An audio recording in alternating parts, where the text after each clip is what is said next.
Welcome and thank you for coming and thank you for watching.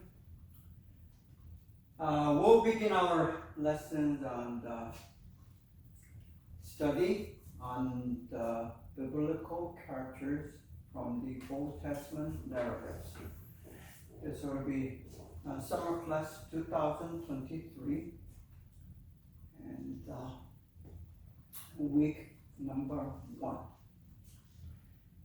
And as first class after 3 years of not having you guys students in the classroom, and I hope you just come to the class and attend. It's much better that way. Okay, let me introduce myself, the instructor. To get to know you guys. Some of you already have been with me for several classes or one class, and some of you may not. So I think it's proper to introduce myself. Okay, this is my full name, Hwang, and in Chinese characters, that's how it is written. And the meanings of the names, because we are going to deal with some of the names in the Bible, which have always, it does have meanings, just as we do in Korea, China, Japan. Means Song means the holy, holiness. Su means excellent, excellency, outstanding.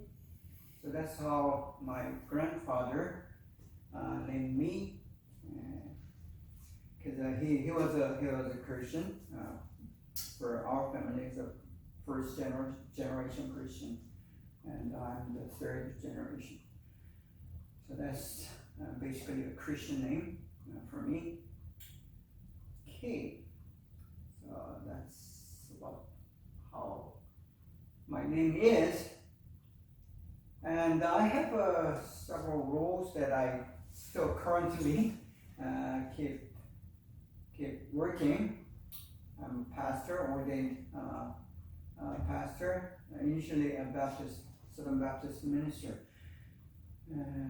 But I didn't limit myself to other denominations, so I worked in a Presbyterian church, Methodist church, and so on. Anyway, I'm still pastoring little congregation of myself. I also work as a hospice chaplain, serving for those who are dying, having 6 months or less to live, medically speaking. So that's another position that I'm holding. I'm a professor in Lordland College and teaching you guys. I also work as a part-time mobilizer, meaning recruiting those to-be missionaries, the missionary candidates for the work of the overseas mission, intercultural, cross-cultural mission. So that's another function that I do. Also, I'm a BAM advocate. BAM is a business as mission. That also has to do with missionary work, and I'm a committee member of Center for BAM in America. So that's one of the things that I do. So these are a few roles, other than being a father and a husband and a son. Okay, so that's who I am. To introduce me further, I think I should talk about my background a little bit. And I was born in South Korea and moved to Africa for a few years, 5 years, and spent there my youth years there. So practically I'm 1.5 generation diaspora from Africa, Korean African diaspora. So that's where I learned or improved my English, because I attended MK school, which is a school for missionary kids. There are some missionaries, there was a missionary school for American missionaries in Central African Republic, which I was living. I lived in the city, the capital city, but the school later moved to the rural area. Anyway, I attended the high school twice. I moved there when I was in junior in my high school, then I started over from the sophomore of a junior high. That's how it started. So practically I done 2 high school studies. Anyway, I graduated from the MT school in Africa and came back to Korea to go to college at the university and so on. I label myself as an evangelical Christian.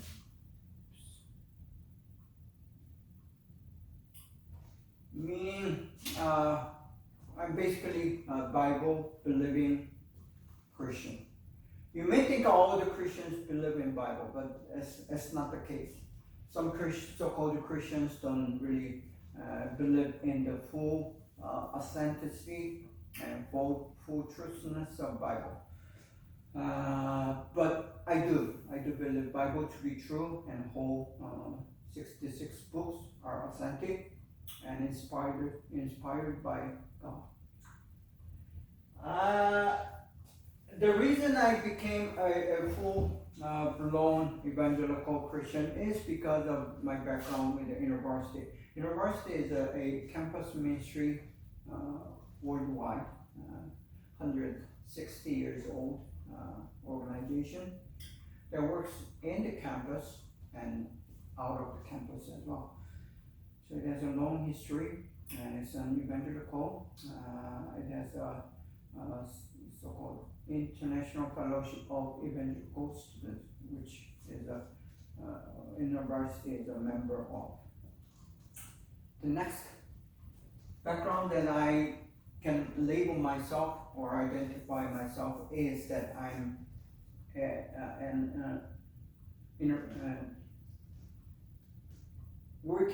I've been working for young people in youth and college students and young adults. That has been my ministry. I haven't done anything other than working with the young people. Still, I'm working with the younger generation, age around 30. So that's who I am. That's my calling. And today I can label myself as a Korean American. I've been living in America 30 years. That's the third year, number 30 for me, because I came in 1993, and this is 2023. So I spent half of my life in America. Been resident here for 30 years. So that's my personal background and some ministry background.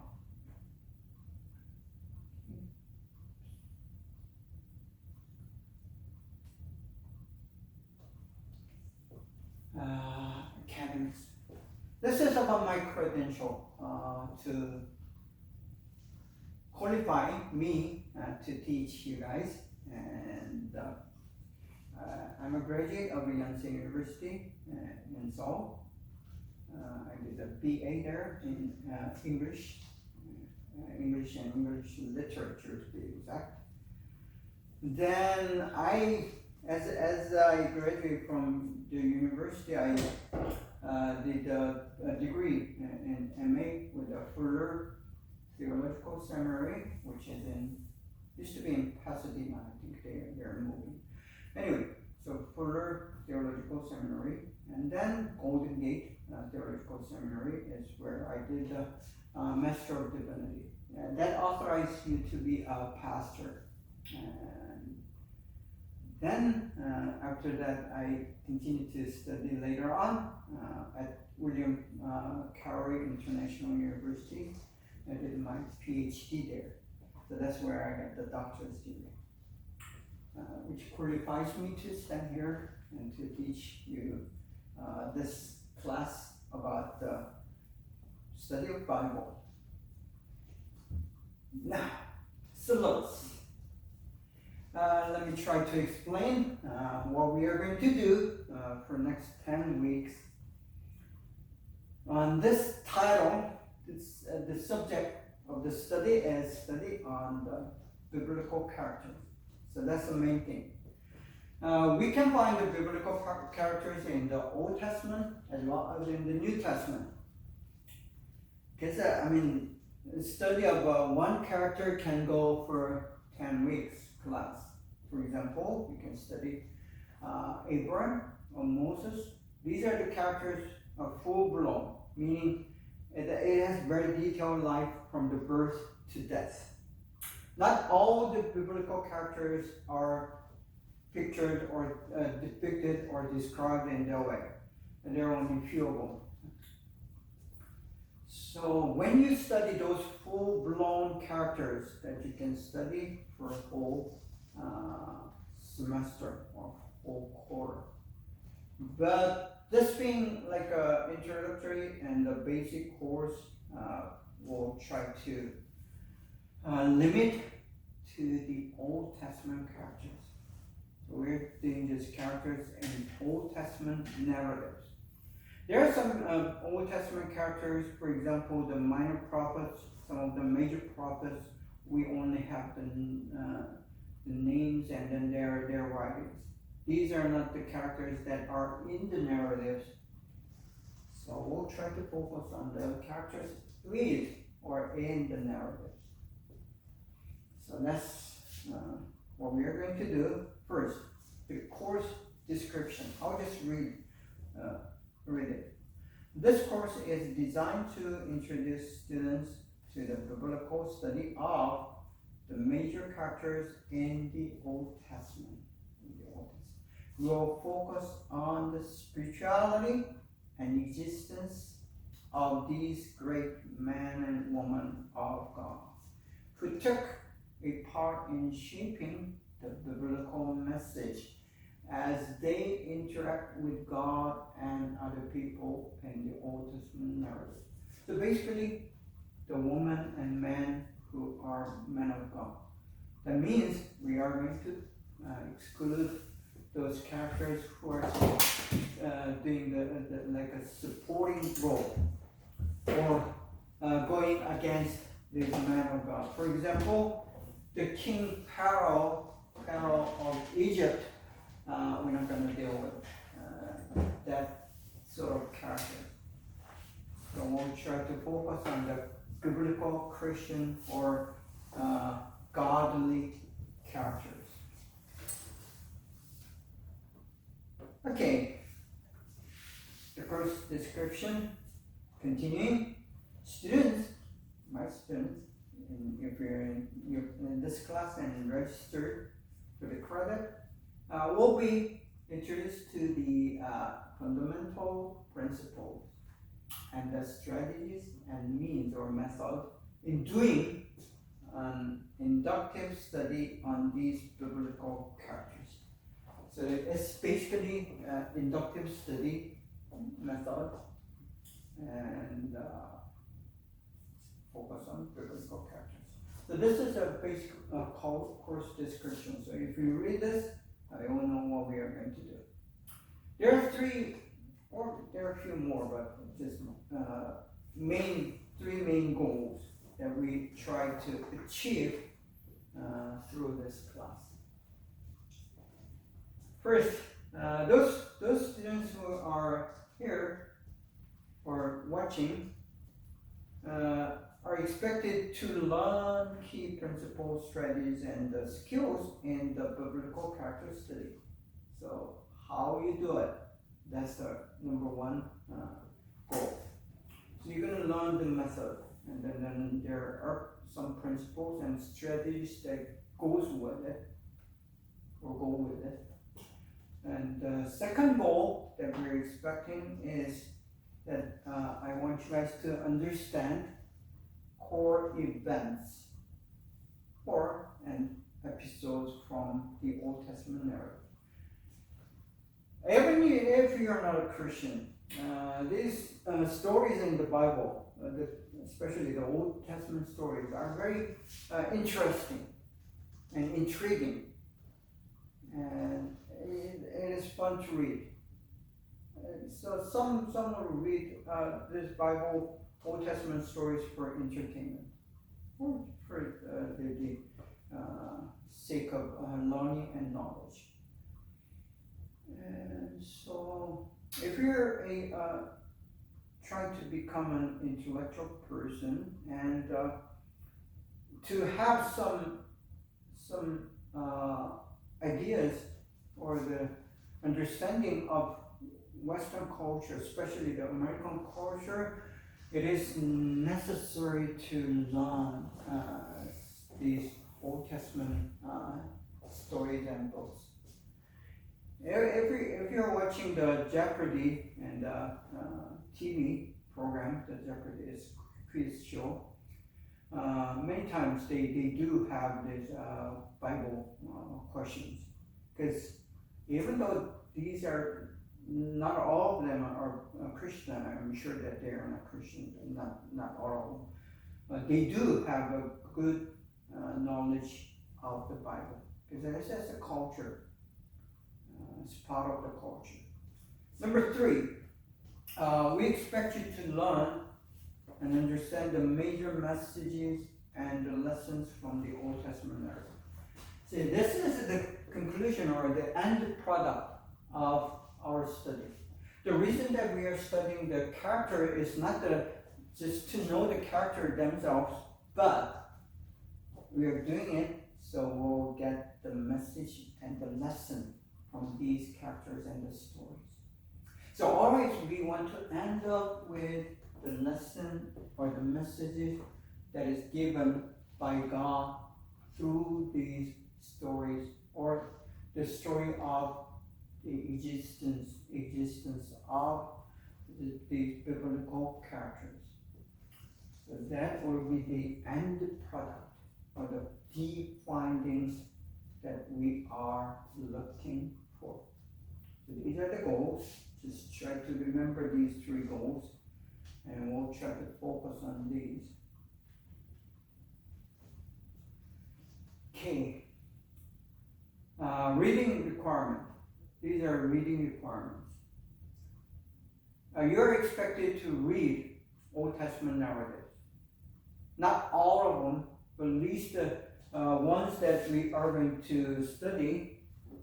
I'm going to give you guys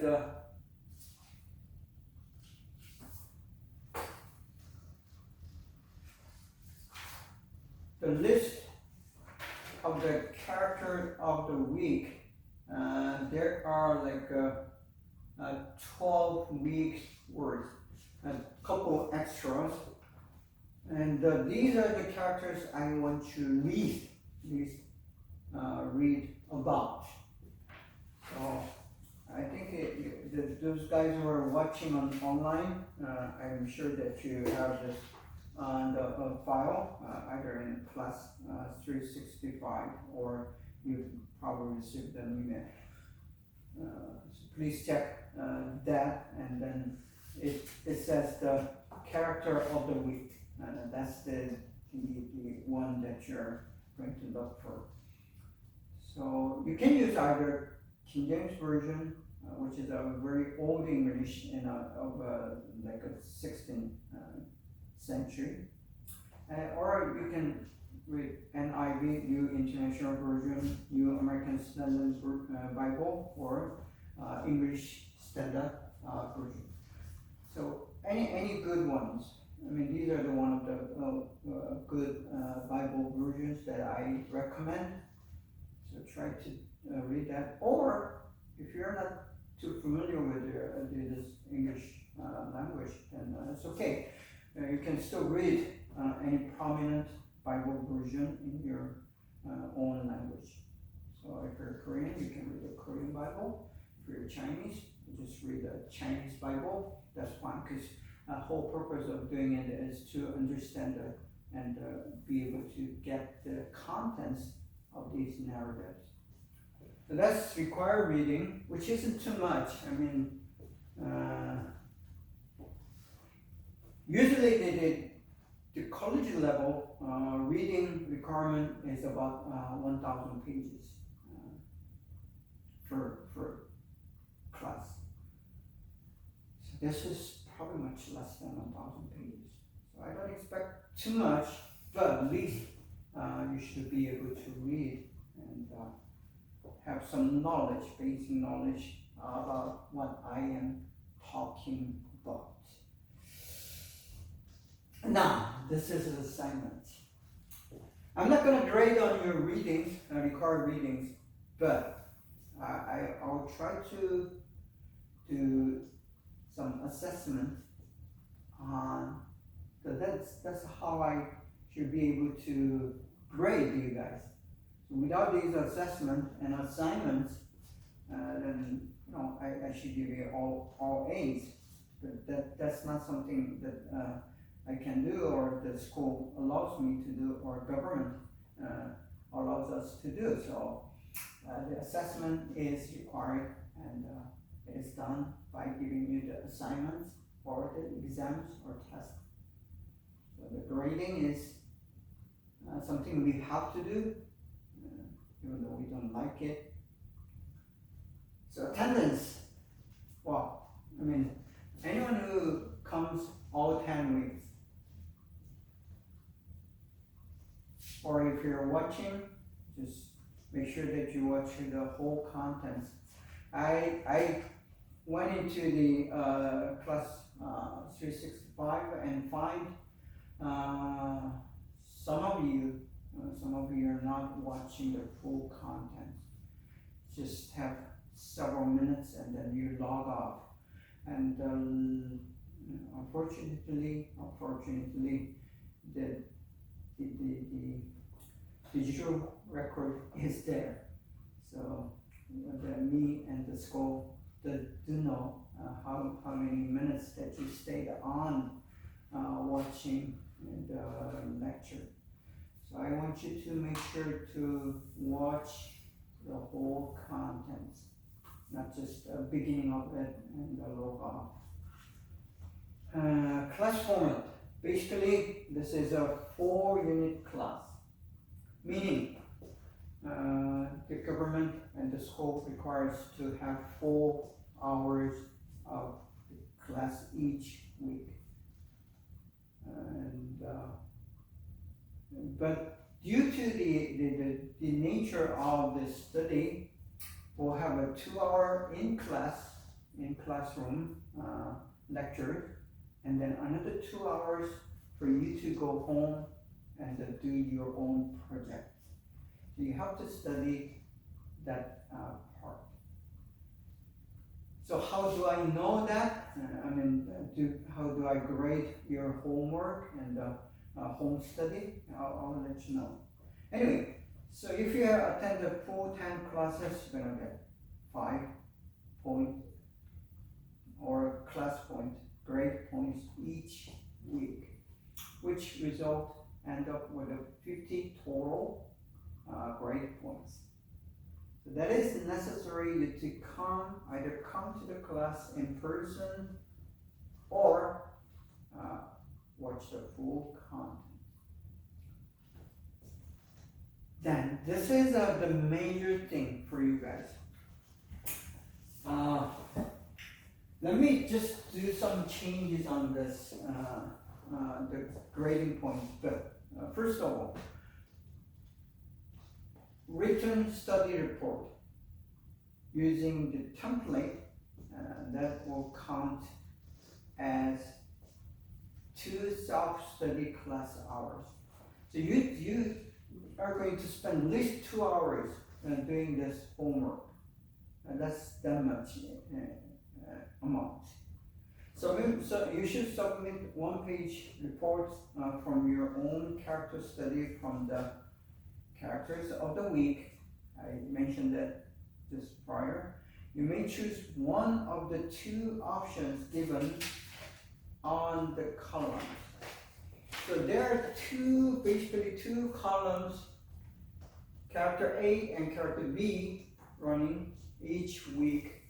You can choose either one of them, not both of them, just one of them, and do your report, your research on them. And then submit it, and I'll read it and grade it.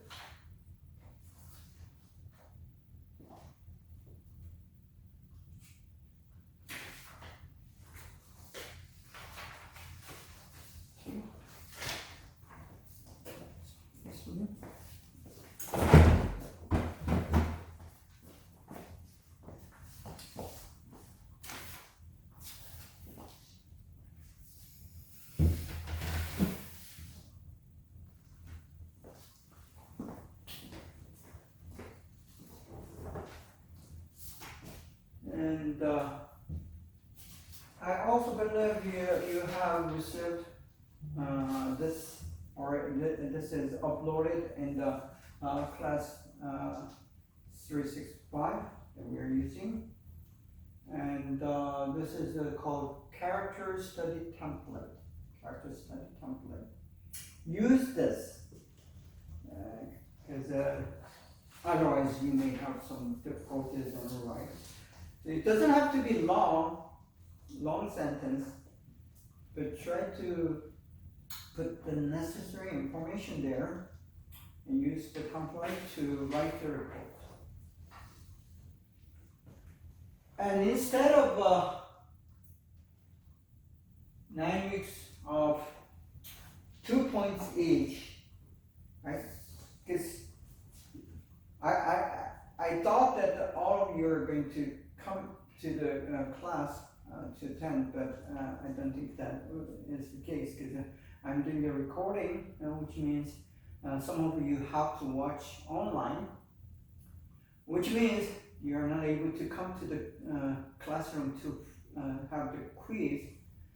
So I will delete the quiz and then raise that points to 4 points each, which will result 40 points. 40 points. And so instead of 20 grade points, it's going to be 40 grade points having 4 bonus points. So you're going to get automatically 4 bonus points if you have registered as a student in this class. This is something I planned, and I think, with this classroom format, I don't think that would be feasible or a good idea. So let me think about this, and I'll try to let you know next week what I'm going to do. By the way, next week is the 4th of July. It's a big day in America. And we're not going to be able to. It falls on the Tuesday, and we are not going to be able to have the class on next week. So we don't have class next week, which means it doesn't mean that I'm going to cancel the whole class and not have it, but it's going to be extended to the next week. So we're going to have all 10 weeks either in class or recorded.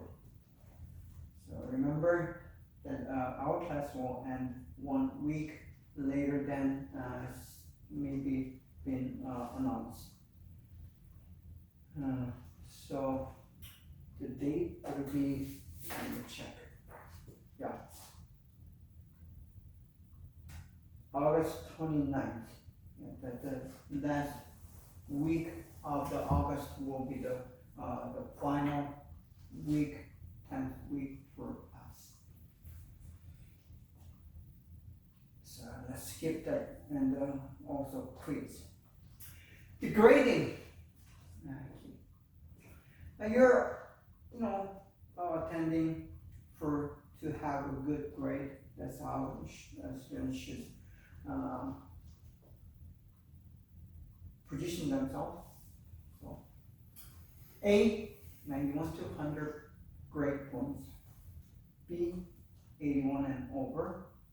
C, 71 to 80. D, 61 to 70. And look at this, the red one. I don't want you to have that grade, F. So, I mean, you have to work really hard to have that F, because just attending this class alone will give you 50 points automatically. If you watch full content, that's 50 points guaranteed. And you have to just get 11 points more than that. So that's not a very difficult task. But I want you to do better and try to make an A as much as possible. Okay. So now, so much for introduction, and we'll go ahead and start our actual lesson today. Before I begin, we'll just stop at 55 minutes first hour of the class, and like a 10 minutes break, and come back after 10 minutes. But the recording will stop at 55 and then start over again. And so continue. This will be like a 110 minutes class. Okay. So announcing that. Biblical study. So we'll begin with the conceptualizing what the biblical study is. Biblical study is a branch of a Christian study. And it focuses learning and the lessons and the research and study on or related to the Bible itself. So doing so, there is some theological work within biblical study, and there's some doctrinal work need to be done with the biblical study. Doctrine is the major core teachings of Christian faith. That's what the doctrine is. Then historical study. It involves how the Bible has been formulated and kept translated or edited and preserved, and these things. So that has a historical elements to it. Then sociocultural. Because the Bible is not only the story of God, but it is a story of people, human, us. So there are, when something that deals with the human beings, it always is a social elements and cultural elements, which is also combined as socio-cultural elements. So socio-cultural study and biblical study is one major thing that we do as a scholar and as a student. And then, because we live on earth, and people lived on, biblical people, the biblical characters, and the biblical narratives and stories all developed from somewhere else. In one of the part of the world, the earth. So there are some geographical elements that has to do with biblical study as well. So geography or ancient geography is one important part of biblical study. And also because it deals with the ancient time, like it goes well back to 4,000, 5,000, 6,000 years before. So it does involve archaeology, study of old stuff. Whether it's about the temple, whether it's the artifacts, or whether it's the custom and culture and rituals and all these things of the old age. For example, the book of Job is written at least 4,000 years ago, at least. So that to understand that book of Job, which is really old, which needs some knowledge, archaeological knowledge.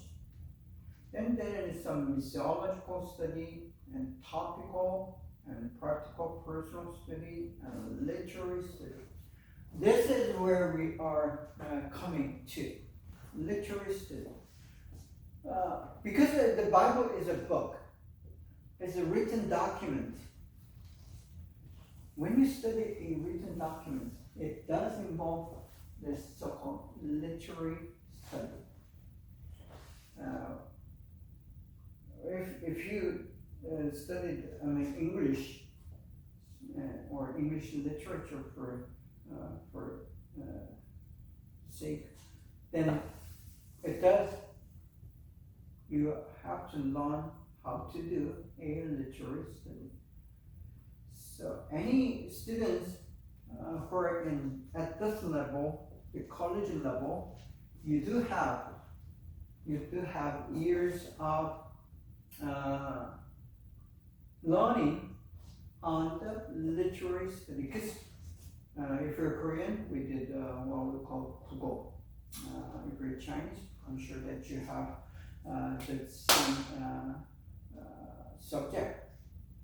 Any students of the nation, they do have their national language and literature study.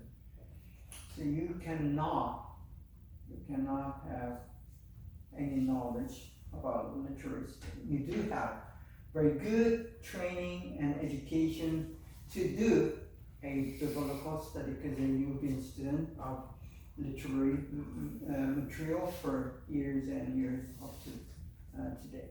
Even college is requiring you to have, in America, English is required. English 1, 2 is a basic credit that you need to get, and then plus writing is necessary. So if you do some reading and writing, and you're already a good student of the literary study. So this is what we are going to do. But before going into the literary study, we'll try to understand what the study is about. Study in a college is a little different than study in your elementary school or kindergarten. When we say the study at the college level, it means it has to be scholastic, meaning very systematic and well organized and with a certain criteria and purpose and so on. So being systematic is very important. We're not just doing this and this, that and that kind of work. Because the word study, usually it is associated, the image of the word study is the sitting down and the reading the books and underlining the important keywords and the key knowledge and try to memorize and understand. That is a study too, but our meaning of study is rather deeper than the kind of study. So it has to be systematic and then scientific. So that means the study is research. We're doing and trying to do a research rather than just observing and then learning the given information or given knowledge. That is a very passive way of study. We're talking about very active, self-motivated, and then you're taking initiative in learning. To do so, that means it's a research. So when you do the research, it has to be scientific. You cannot just learn something and just claim it to be true. It has to be objective and it has to be logical. You should be able to persuade others in a very logical manner so they'll agree. Oh, you're saying the right thing in the right manner with the right process.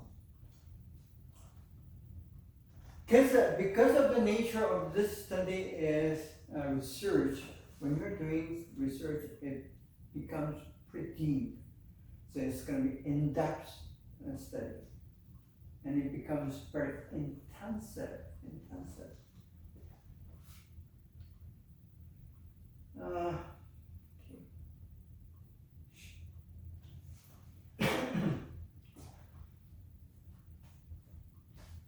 It's just more than casual study that you might think and sitting down and reading and learning. That's very passive. This study that we are going to do is research, and it should be integrated. Integrated means it is coherent as one unit. It doesn't say one says this and the other says that. That's not coherent. That's not integrated. We want to be very systematic and coherent, so the facts does not conflict one another. Okay.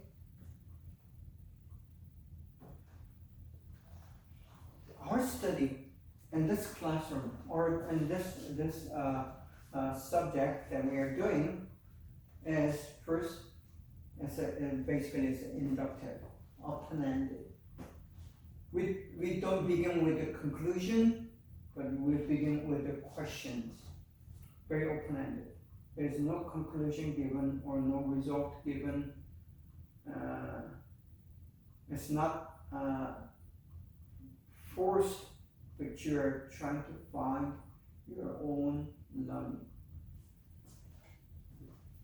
To begin that kind of learning, you have to begin by asking. So asking is a very critical element in doing this. So as you see this character study template, these are all open-ended questions, except the beginning part, the facts. You're trying to find just facts about this character, and based on the facts, then, for example, question 11 and question 12 ask very open-ended question. What you like about this character and what you dislike about this character. That's your personal assessment of the character. And the 12 is the key to whole assignment. So if you run out of the space on the 12, I couldn't give that much space. Just go to the back, and continue your answer of 12. Because I like to read, because the question up to number 10, you can find those answers from your readings. I mean, the answers are in the Bible. But number 11 and 12, that's very open-ended question. And I like to have a very good answers on number 12 and that number 11. And this should be self-motivated, self-initiated, self-driven learning. Number 2. And I want you to be inductive. rather than being deductive. So the inductive learning, again, it means that you don't have the answer yet. You begin with a question and trying the whole process of research is trying to find that answer to the question that is given or question that you have. So that's an inductive. So we are going to have inductive study rather than deductive. Deductive is the kind of study you're trying to prove the given answer, the given fact, or given the principle. What we're trying to do is just begin our journey of searching for the answers with a question. Who is this guy? Who is this guy in the Bible or girl in the Bible? And why is he or she doing these things or saying these things? And what kind of man and woman is this as a man or a woman of God? So that will be the main question that we are going to address, trying to find who this person is. Because sometimes the Bible does give who this person was, how he or she was. But many times, as you read these biblical narratives, the author or the Holy Spirit of God leaves that kind of judgment to the readers, to us. So we have to read and try to understand who this person is and why God is picturing or giving this detailed stories or story about this person. That will be your question and my question as we continue our study on this Old Testament biblical characters. These characters, the description of a whole, life story of Moses and life story of Abraham and life story of Joseph are given for the reason. You have 20-some chapters about Daniel, the prophet, and one who was captured and was brought to Babylon. He lived there and he died there as a diaspora. And there is a reason why God is giving this whole book, so many chapters, long story about Daniel or David. So we are trying to learn the reason, the very reason, the message and the lesson God is trying to communicate to us through those stories. Because that's what the Bible is. Bible is not just the fun stories or fun, good instructions to read. It's much more than that. It is a scripture. It is a book that we believe God has written or had written for His people. So if that is the case, then we should learn what the message is. So rather than being instructed, I could study the characters and I could do the class in this way.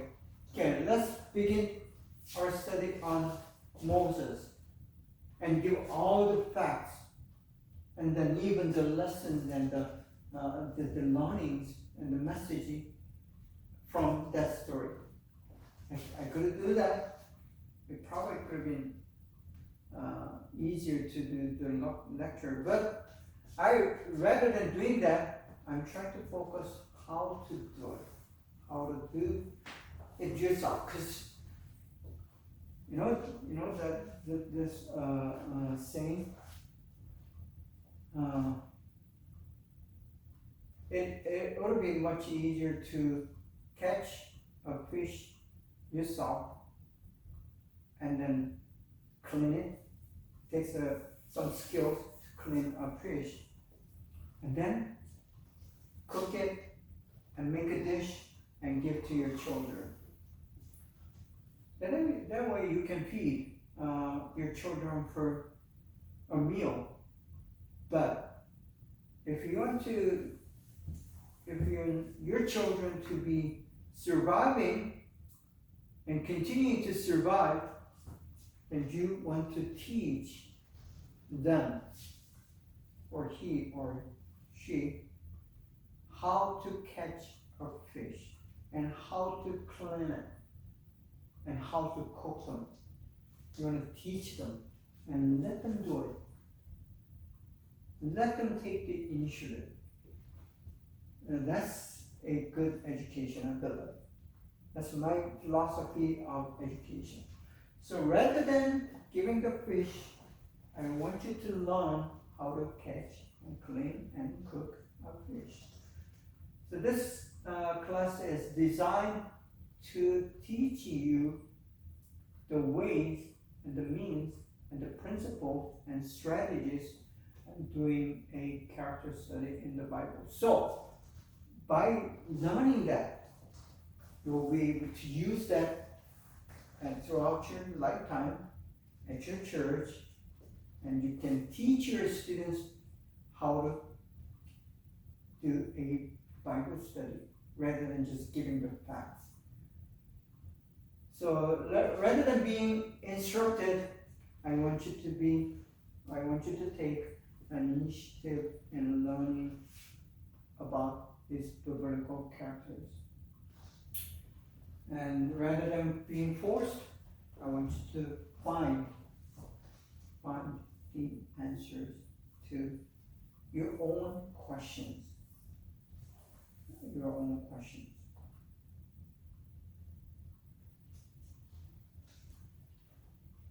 So study of literature. Okay, now we try to define what our study is going to be like and how we conceptualize the word and term study in this class. Then now we can come to the study of literature. Literatures are any written material, whether it's a poetry, whether it's a news report, or whether it's just personal writing. All these are called literature when it is written. But in ancient times, when they didn't have the letters to write that down, then they still had their literatures. We in the study of literature, just remember that I did major in English literature and language, so I know a little bit about doing literature study. So there is something called oral tradition or oral literature. In the ancient days, when they didn't have the letters, alphabets, they used their oral language to record or to remember the stories or even the laws, and these things were given in form of oral presentation. So the literature is basically record of human existence.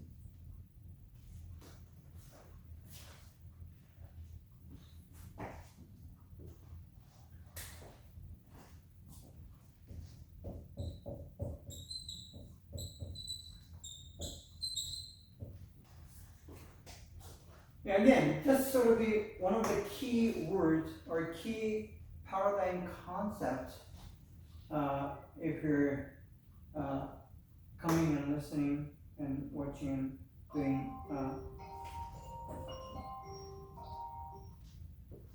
my class. So existence is one of the important elements in understanding human and the world. Okay, let's take a break, short break, 10 minutes, and we'll come back.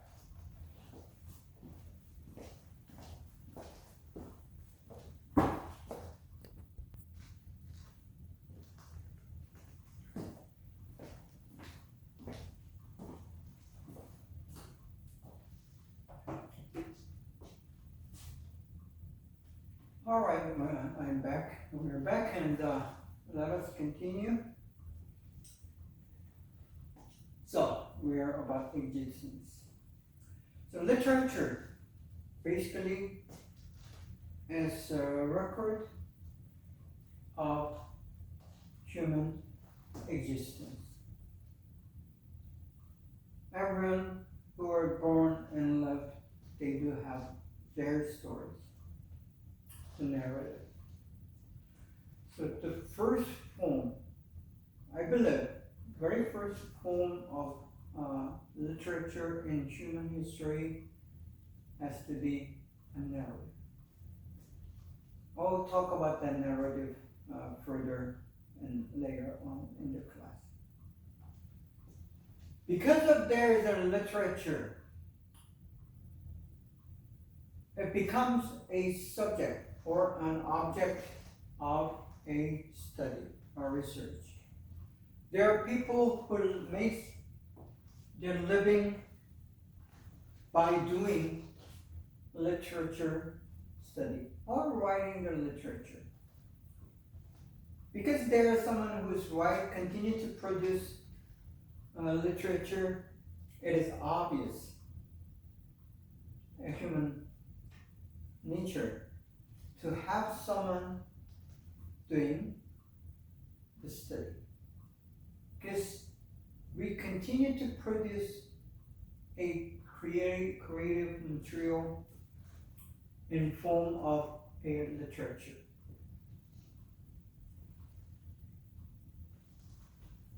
When you're doing a literature study, there's basically two categories. And especially when we're doing a Bible study, you can categorize the study to this basic two categories. There are narratives and there are non-narratives.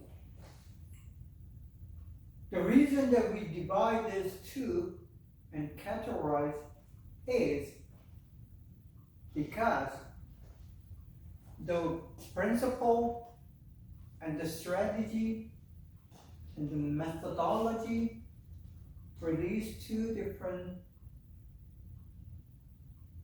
form or style of literature is different. They're different. So the way of study doing a narrative is different from doing some other sort of documents or form or style of literature. Non-narratives are like a discourse, the letters, for example, in the New Testament. And then there are prophets, the prophecies, major and minor prophecies, and the book of Revelation in the New Testament. These are different. And then poetry also is different. And then so-called wisdom literature, like a lamentation and the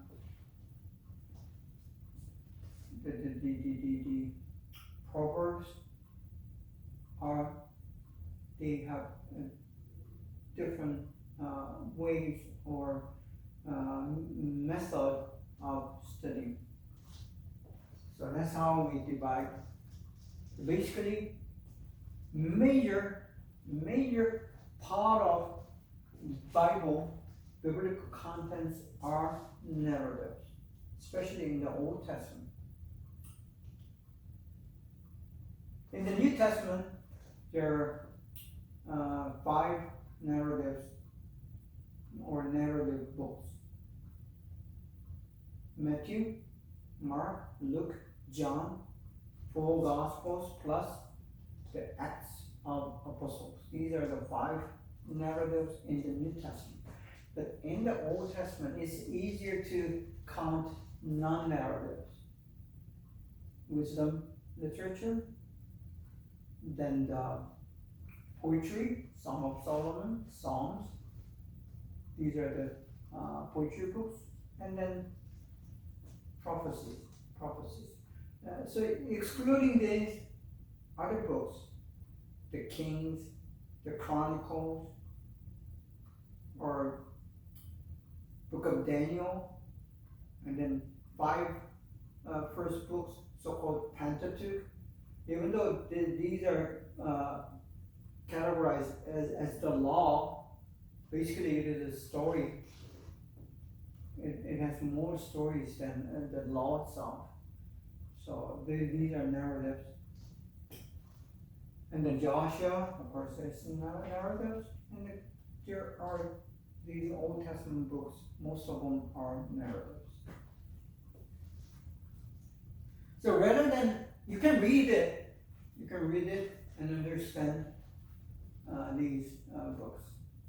But what we're going to do as a study, just as I've been explaining,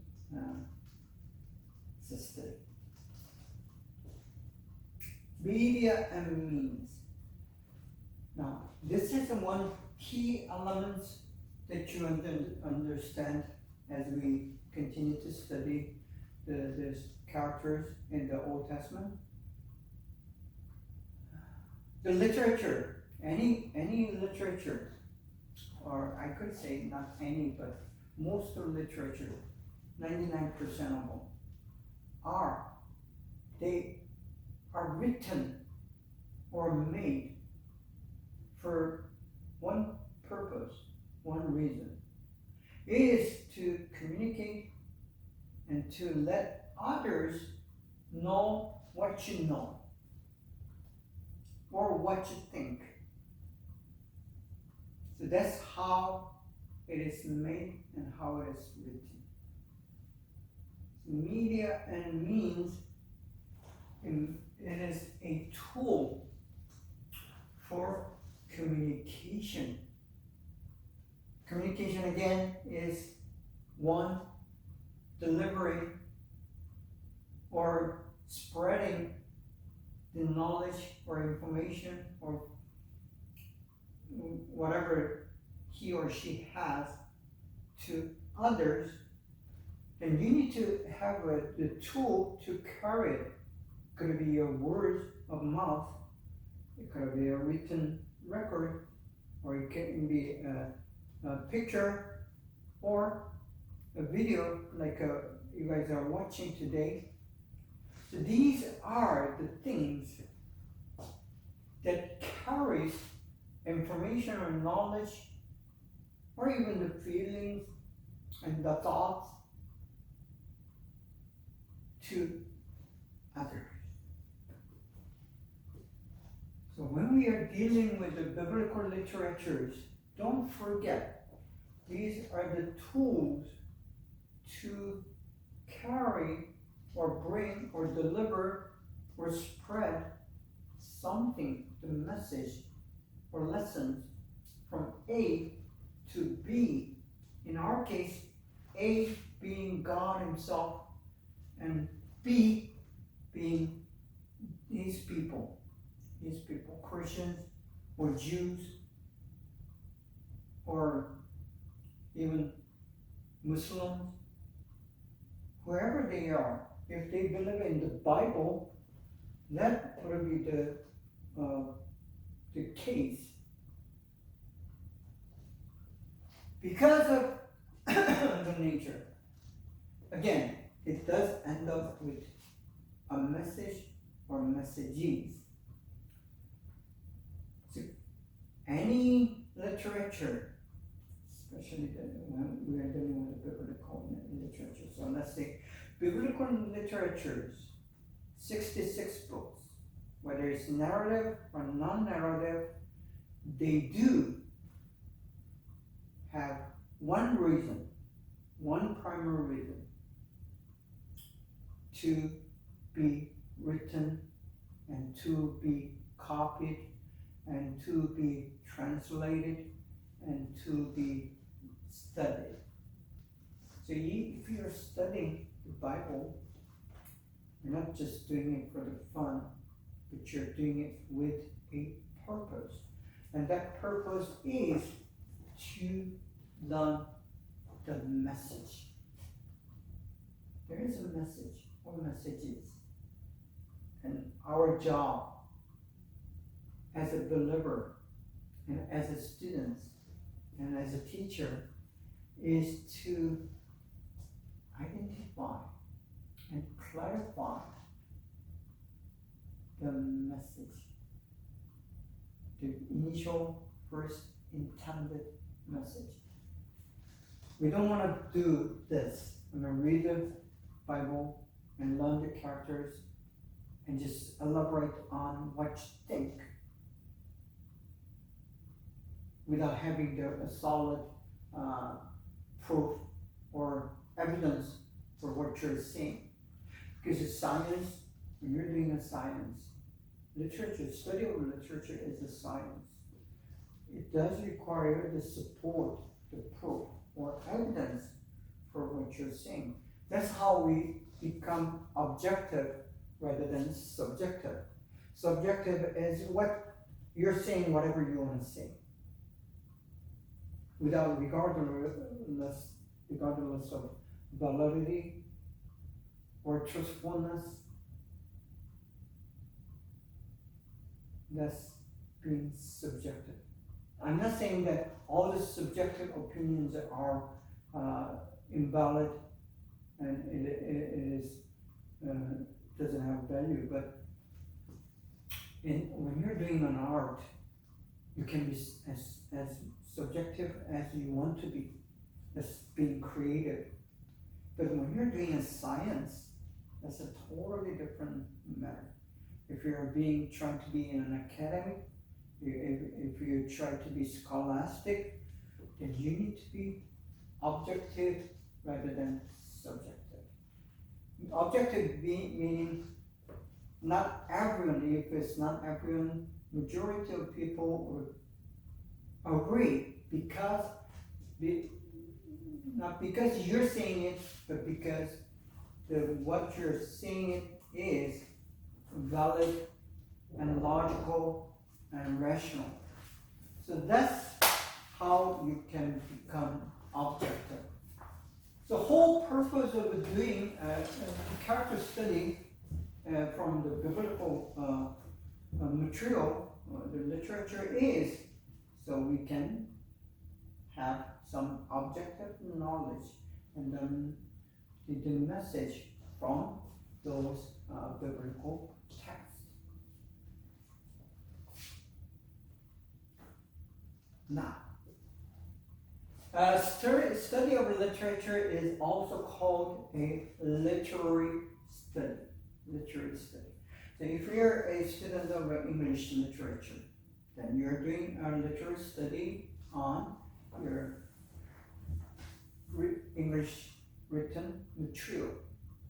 So that's what I did when I was in college.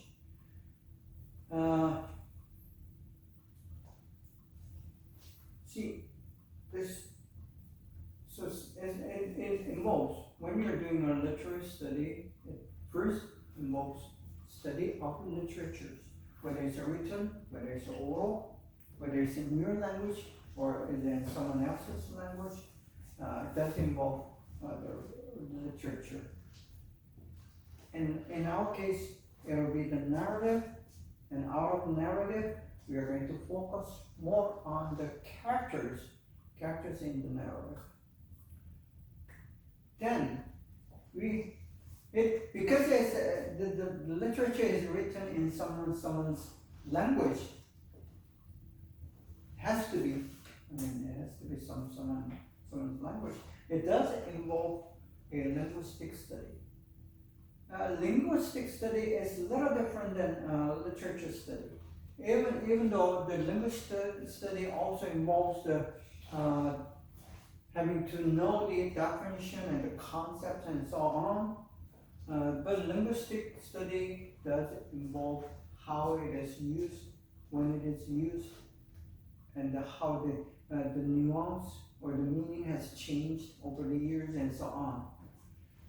So you could say linguistic study is part of literature study, but linguistic study also involves the elements of grammar and culture and the social elements and so on. So by doing it, you have a better knowledge and deeper understanding of a given literature. So when you are doing literary study, not only you do study the text, but you also study how the text came to be, and that helps you to understand the literature better, not only better, but more accurately and clearly. So when you're doing a science, you want to be exact, accurate, and clear. So there's no confusion, and there's no misunderstanding, and there is no vagueness, and no ambiguity. You want to avoid all these things. Thus, eliminating these elements is what we call a science. So again, what we are doing today is not just the,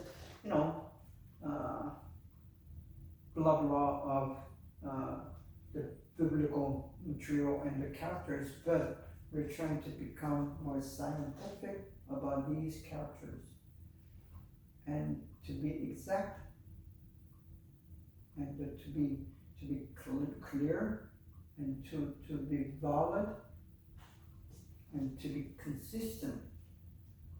So again, it does involve linguistic study. Then scripture study, because the material that we are dealing is a scripture. The Bible or any other religious books, which we call scripture, has a little different nature than the normal, ordinarily human writings or oral traditions. The older scripture has something we call a religious elements. People may mean something very different from by saying being religious. What I mean is that does have this spiritual dimension to it. Can you do science on the spiritual dimension? Yes, the methodology and the approach on the spiritual domain or the area, you can be scientific. You have to be scientific, because many churches today are trying to be very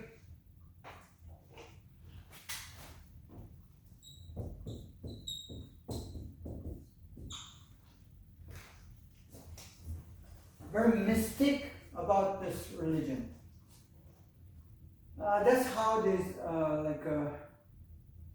cult and heresies are more popular, because all these heresies and cults, they do have largely mystic elements about doing their religion.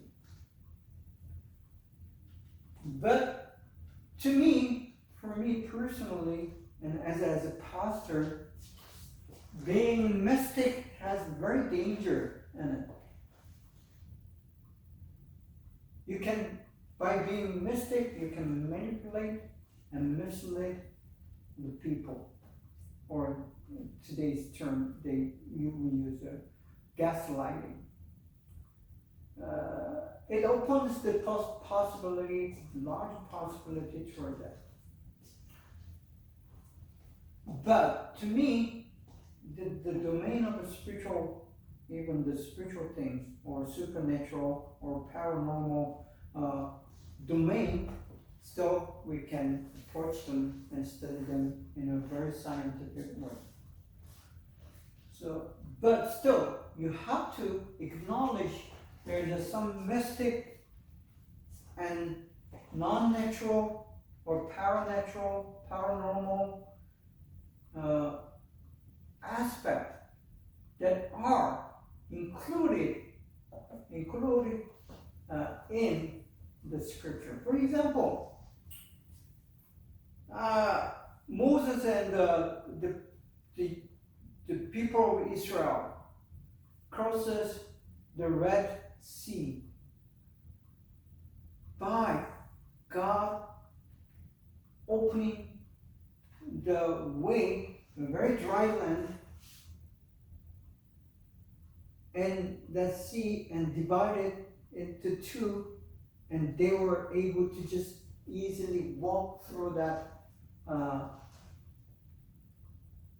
dry land, cross the sea, and came to the Arabian Peninsula. Okay. 90% of people today would not believe that to be true. But there's this mystic and unexplainable part and portion and this literature. And there are the characters that we study doing some supernatural things or acts as they pursue their existence. Which means their existence, the biblical characters, some of them are not normal as ours, because they are man of God or woman of God. Then not only that makes them special, but sometimes they are superhuman. In our time, it is them being spiritual. So there is that portion that is beyond natural science or natural principle of physics. But even today, if you're a very objective person,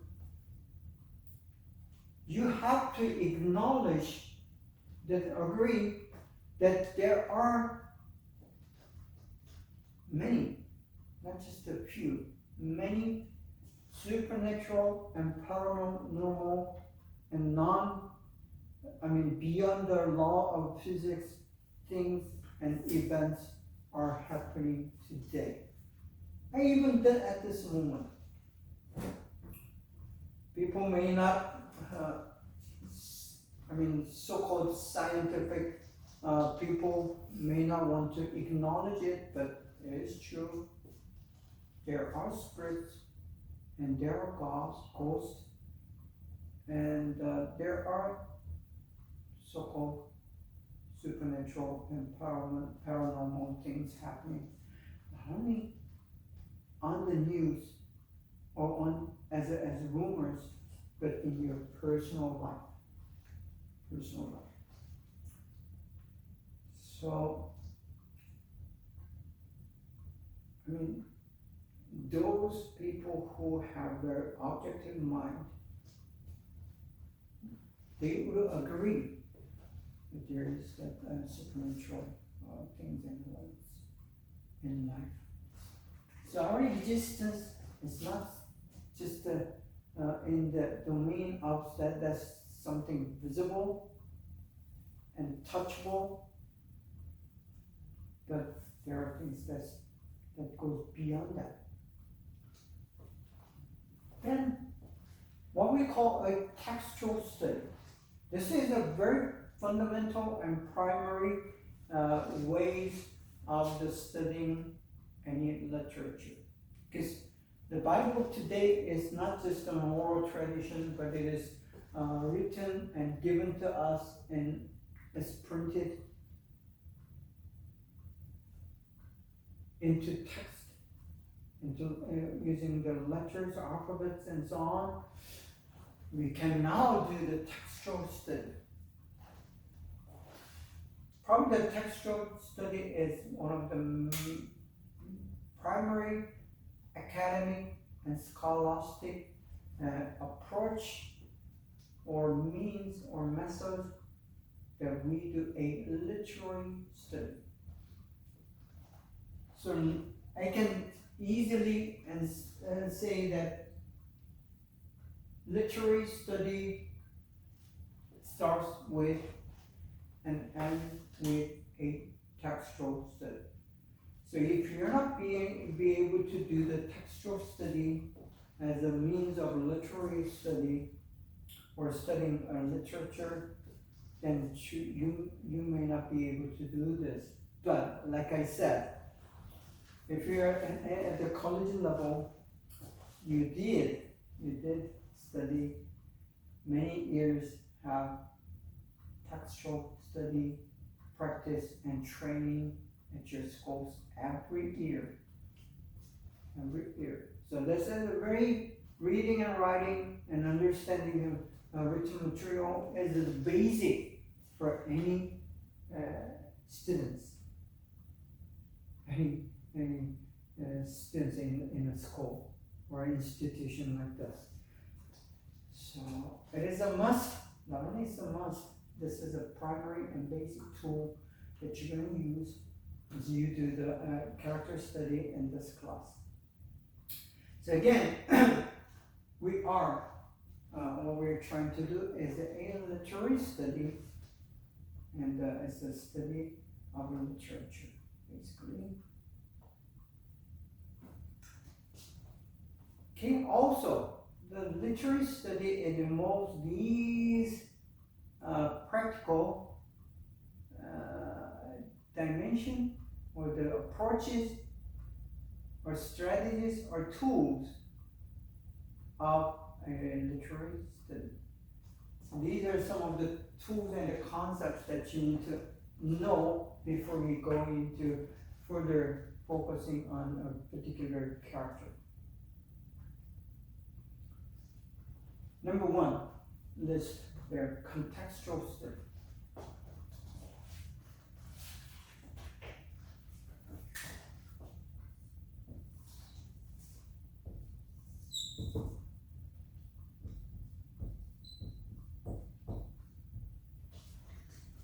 So this is what we call a text, meaning you have the written text.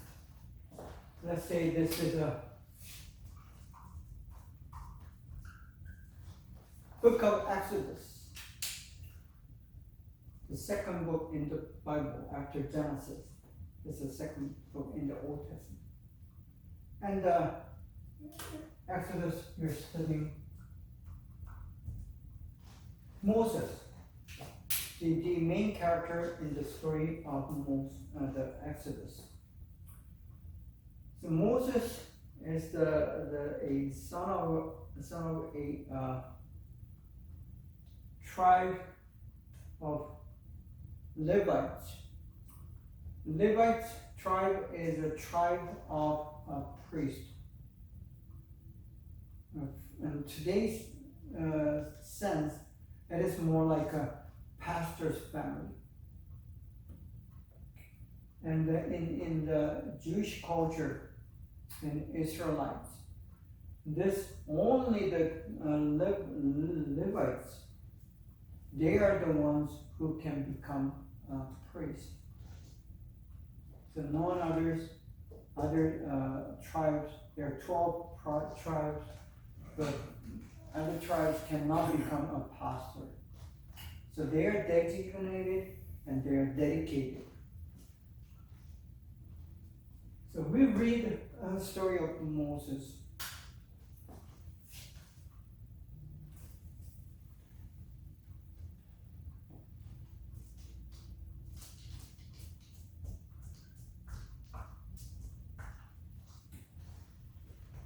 But the story of Moses is not just born out of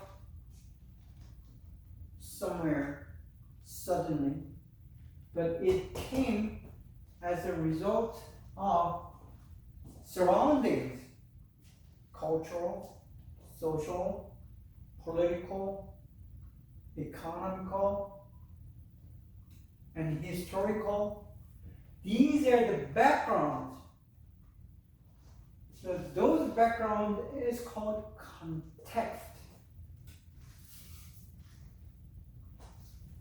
That surrounds the character of Moses and his saying and his doings. The same thing for us. For us today, we live in the context, right? In a context. I am living in America, in Orange County, and being a professor of Lordland College. So for me, Lordland College, that where I am teaching and giving a lecture today, this is one of the contexts that is for me. And the area that I live, the Orange County in America, that is my context for today. And I'm living today in 2023, in the month of June, the date 27, somewhere like 11 something a.m. This is like my chronological or time context. So the space and time and what you do, who you are, does make your context. Again, I call this in another name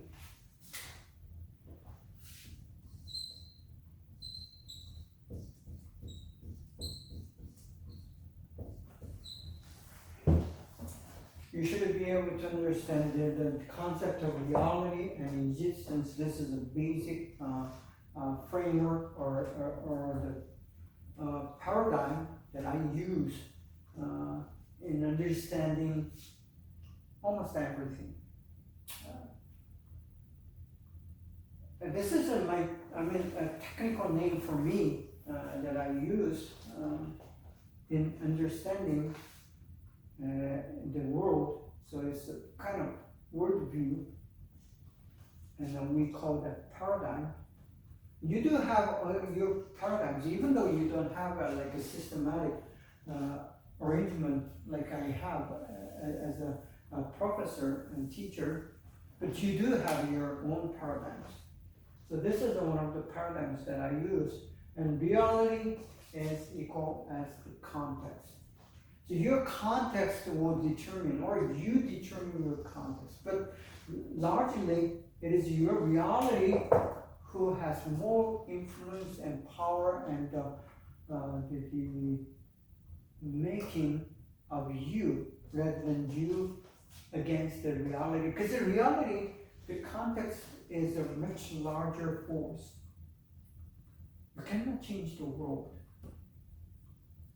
But here's a paradox or the trick. You cannot change the whole world, but you can change your world. That's how I believe as a believer, and that's how I approach my spirituality. There are some Christians, some just non-Christians, who think they are the center of the world and they try to change the whole world. One of the example would be like Hitler of Germany. He was thinking that he is the center of the world, and he thought he could change the whole world. Today there are a couple global leaders who is thinking the same way. I don't want to name them, but you may guess. I mean, you need to be humble about this, because you're not the center of the world. Because when you sit and think about your existence, there's always the temptation, and then that thought of mind behind your brain, and saying that the world is existing and I exist. It's me who's seeing and perceiving and understanding the world. So you'll conclude or think, I am the center of the world. But everyone is thinking the same way you think. Everyone is seeing the way that you see. It's not the world is evolving around you, but you're just part of the world. But another thing is that you do have your own world that is given. First, who is your world, or what is your world? It's you yourself. You're responsible for who you are, how you are. So you yourself is your primary world. You need to take care of yourself. You need to be responsible for what you're doing and what you're saying. And then you have your family as your reality and your context. That's your world that you're responsible for. And then you have your friends.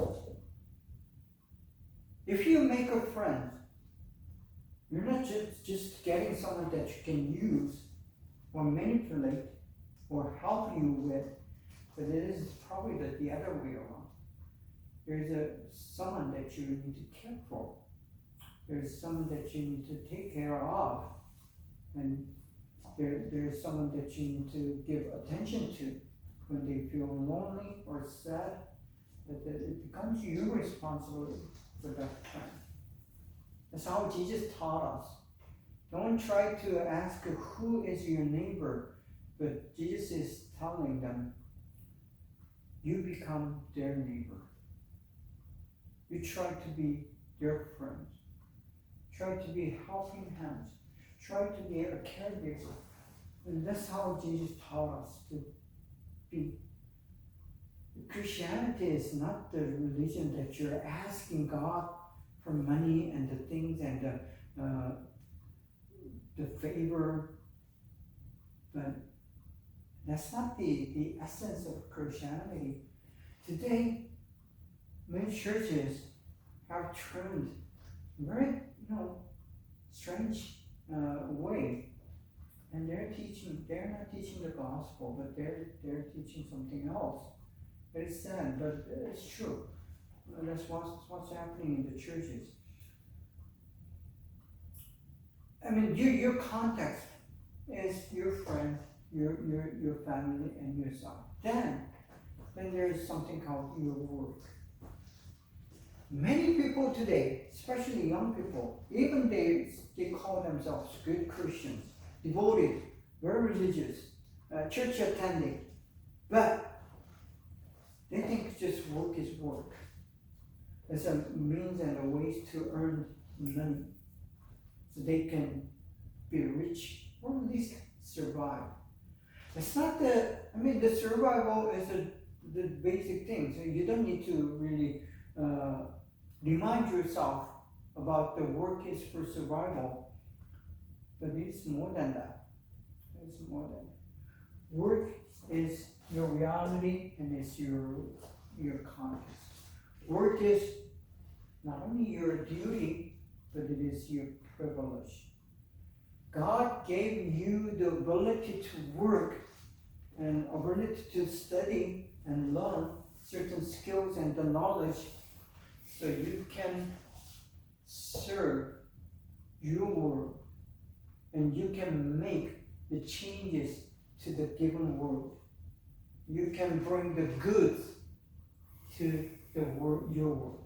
So that's what I mean by you cannot change the whole world, but you can change your world. Your reality, your context is your responsibility and your mandate and that is your privilege as a believer, as a person. So that's how I see the reality. So that's the context again. Coming back to the character study. Us, the person, a character is evolved by interacting with the context that is given, the reality that is given. So you're not alone by yourself. Today, there are some so-called isolated youth or young people, which is problematic to the society. It's a social phenomenon. I'm sure there has been some of them in the old, in the past as well. But these days, because of these electronic devices, computers and smartphones, you can be at home, not going out, and you can make your living without interaction with others or the society or the real reality. This is not real. There are many of those so-called fake news, which is not real, which is not true. And the things that you see in the dramas and the movies and the contents are very virtual. It's not real. The real world is much tougher than something in your hands. And the problem is, whether you go to school or even at the age of 20 or 30s, there are young people who are not equipped to interact with the real reality, the true reality, which is very harshy, which is wild and hostile. Somehow, for some reason, some of our young people have not had the opportunity and the experience to go against these realities. That's the very, very issue and problem.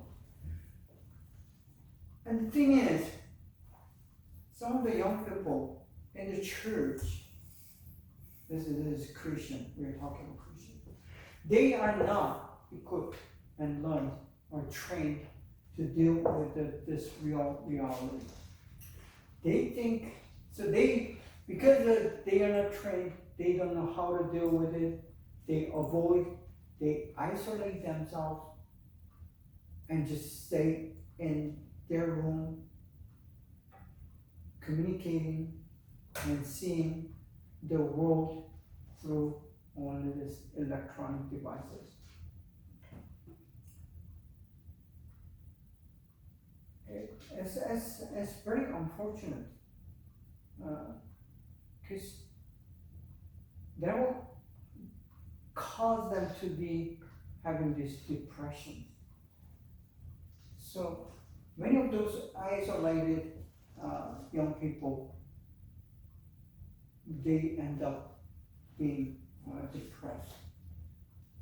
It's a very serious issue. Anyway, coming back to this narrative. So these characters have been developed by interacting with the context. So you gotta know the context. Without the contextual study, you are not going to be able to understand the character itself. So whether it's Moses, whether it's Daniel or David, they are within the context.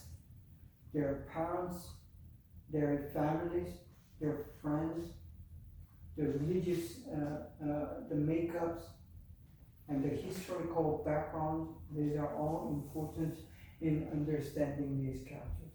So again, probably 90% of character study has to deal with a contextual study. If you're a teacher or pastor in a church, it is critical to know one's context. If you're trying to really provide a true care for that person, spiritual care for that person, you need to understand the context. So the contextual study, not only it is important for the study of the character in the stories, but it does apply directly and exactly as you try to disciple someone in the church. That's my own experience. If you're trying to understand the young people, you have to go back to their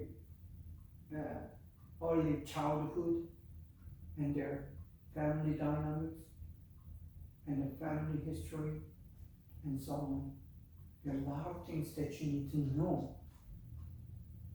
You cannot just understand it and help someone just by looking at that person perceive. That doesn't work.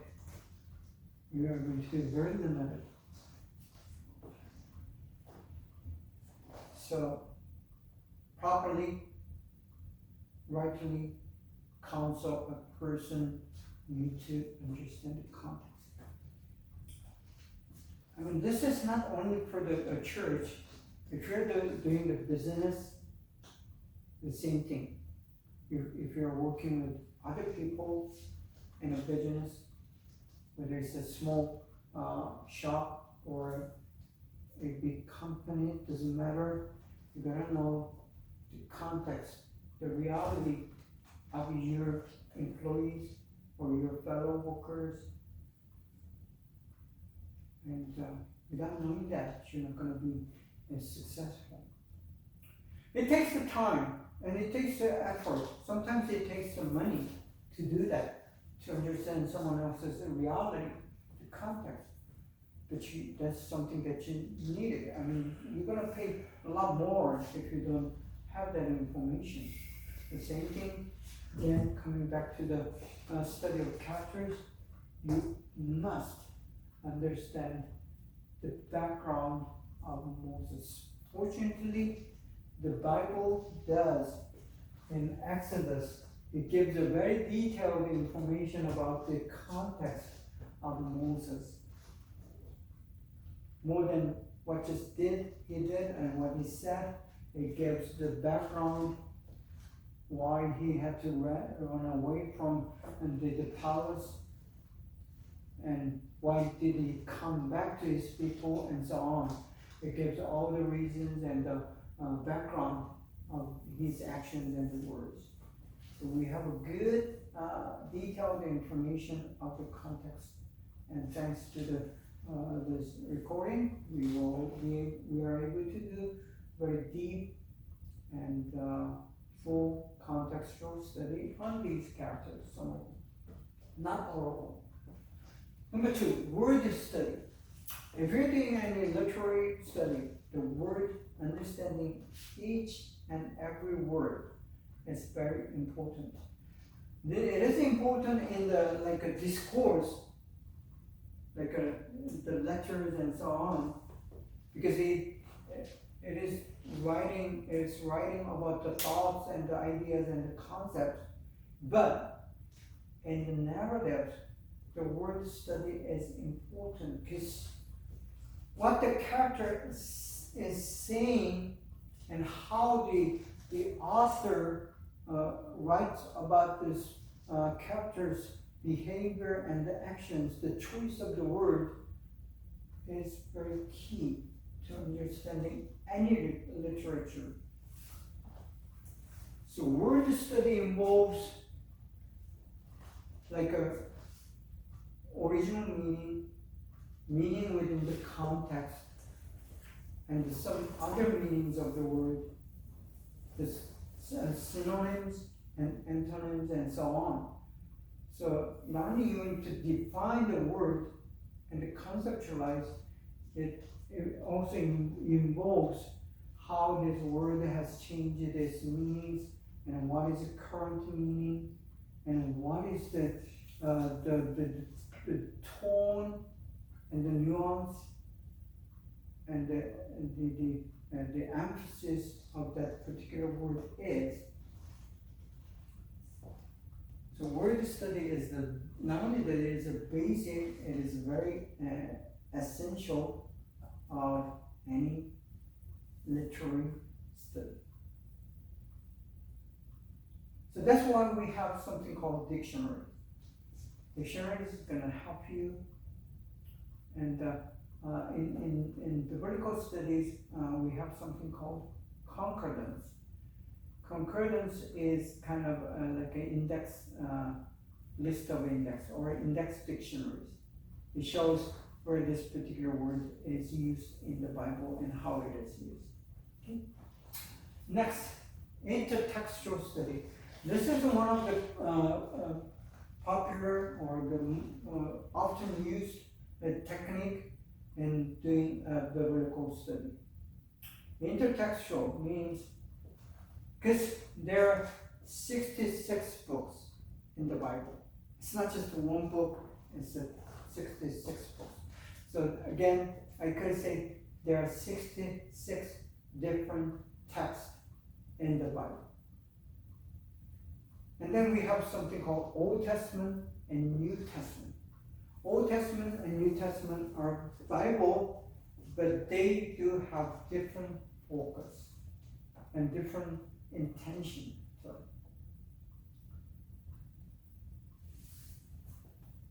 And not only there is a narrative, but there are narratives, but there are wisdom literature, and then there are the poetries, and there are prophecies, and so on.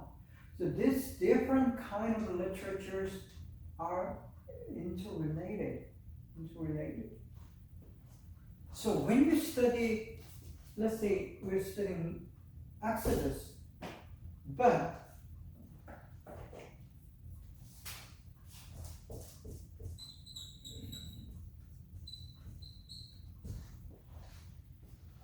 Numbers and Deuteronomy, these are one of the 5 first books in the Bible. They are connected because sometimes they record the same events, same character, with a different view, different perspective. So it is a must that you go to other books in the Bible to study the same character. Again, if we go to New Testament, there are 4 different books that writes about the life of Jesus. Same character, same event, sometimes same episode, but 4 different authors writing, and not all of them record the same episode, but they are writing about the same character, Jesus of Nazareth.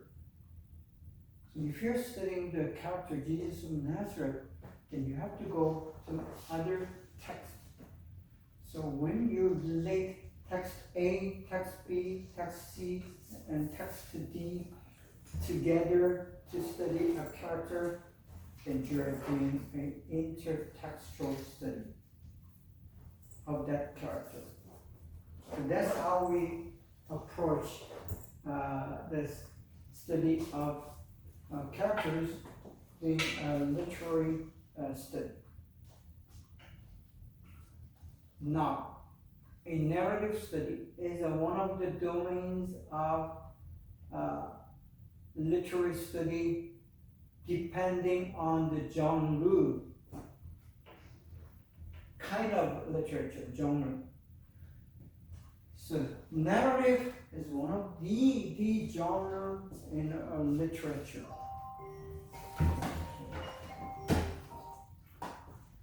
So time's up, and let me just conclude it, today's class, and give you, again, just look at your list on the character of the week, and I want you to study on either Adam or the cane. These are the first characters that you want to study. Fortunately, you have 2 weeks. We don't have a class next week, July 4th. We're not going to have a class. So it's going to be, let me check. July 11th. July 11th next week is going to be the week after next week, Tuesday. Is the class that we are going to come together. So until then, try to remember to do your classwork, the homework, and don't forget to either upload or bring it to the next class. At the beginning of the class, I'll take it and grade it. Thank you for your attention and focus, and this will conclude the week number 1 of the study of biblical characters in the Old Testament. Thanks again, and see you in a couple weeks. Bye bye. Take care.